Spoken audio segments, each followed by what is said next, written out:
What's up mga kagalamoto?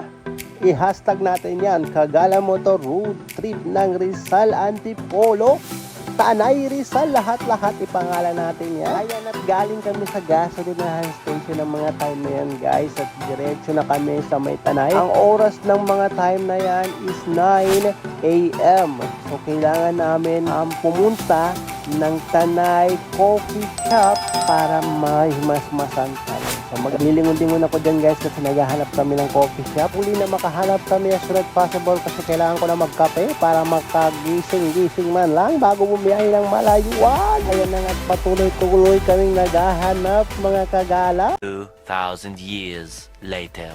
Finally mga kagala mo to, nakahanap tayo ng coffee shop sa Ahon Coffee ng Antipolo Rizal. Yan, may pa-shoot na kami dyan guys. Meanwhile, So just a few while lang na biyahe na naman kami ulit para hindi kami gabihin.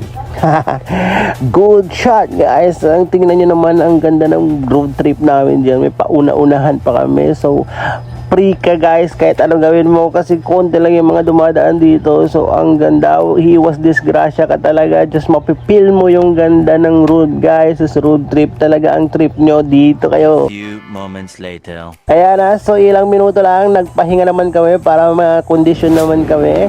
Ayan, at ang ganda ng mga dumadaan ng motor guys. Pangarap ko rin ganyang motor, kaso na nagdadalawang isip ako kasi parang madali ka lang madisgrasya. Konting mali mo lang kasi big bike yan pre. So parang konting mali mo lang, boom, patay ka. Seconds later. So para hindi kami gabihin, dire-diretso naman kami ngayon sa destination. Ayan, so naghahanap pa rin kami dyan ng good spot para sa aming gagawing intro video. So hindi pa kami nakakahanap ng mga moment na to guys. So ayan na, saktong-sakto. Ito na yung pinakamagandang spot guys na nahanap namin. So dito kami gagawa ng mga videos na gagamitin namin for intro kasi ang ganda ng view guys. Tignan nyo naman. So ayan na, magsiset-up na kami.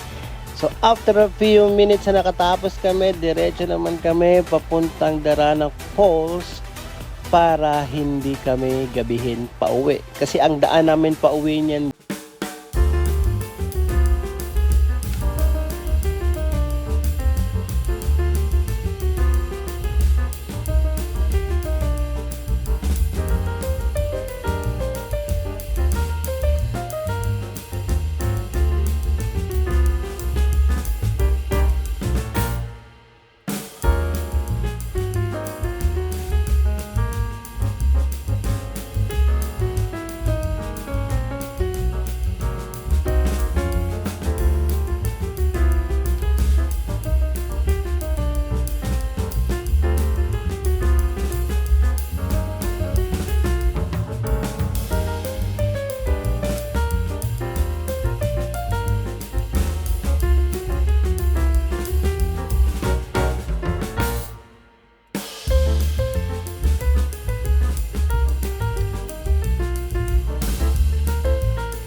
hindi ka mahuhuli. Maliban na lang kung may violation pang ginawa, pre.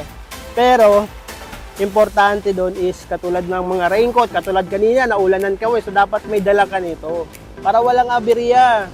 Hindi kayo may stranded kung saan-saan. Go lang ng go, guys.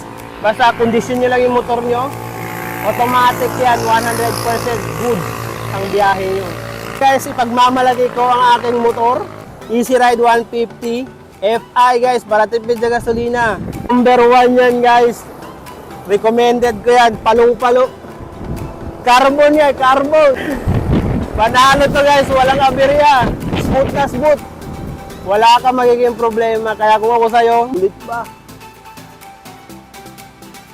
Okay, so after shoot guys, diretso naman kami para diretso na kami sa Tanay Rizal ng Daranac Falls. Okay, so para makaligo na kami kasi sobrang init na ng pakiramdam namin, super pagod na, yun na. Nagmamadali na kami para pumunta doon. So napakaganda ng view guys. So, paulit-ulit ko sinasabi, na-relax talaga ako sa hangin pa lang na napaka-presko guys, nakaka-relax. Na kung sa totoo yun guys, sobrang relax ko, parang feeling ko makakatulog ako kahit tinan mo yung nangyari sa akin o lumampas ako sa gutter guys. Buti napigilan ko yung motor kasi sobrang bigat pa naman ang motor ko kasi hindi ko akalain, ang dami ko palang dala.